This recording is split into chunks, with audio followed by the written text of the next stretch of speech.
Ito pala siya guys kahapon. At ito na siya ngayon. Medyo may konting improvement. Medyo humupa na yung bukol niya sa mata. At medyo nadidilat niya na rin. Kaya ngayong araw ay ulit na natin yung ginawa natin kahapon.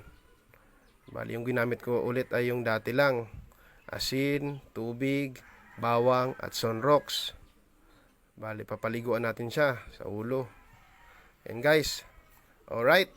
Yung gusto pa pala manood ng day 1 ng video, yung simula ng paggagamot natin, ay nakapost po yun dito sa page ko. Bale ito po ay day 2 pa lang, pero medyo okay na siya. Pero sa kaso niya, aabutin tayo dito ng 5 araw sa paulit-ulit na gamutan sa ganitong pamamaraan. Okay lang yan kahit medyo matagal.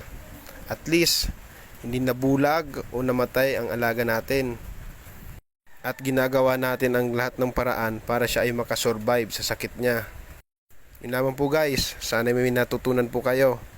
Maraming salamat po sa mga nanonood. At sa mga nagpalo po pala, maraming salamat. At syempre naman, sa mga gustong pumalo pa. At kung nagustuhan nyo to guys, video to, please follow, like, and share naman po dyan. Thank you!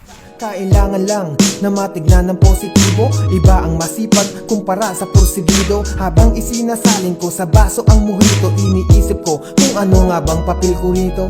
Isang manunulat, pero ang buhay ko'y biglang nagbago lahat.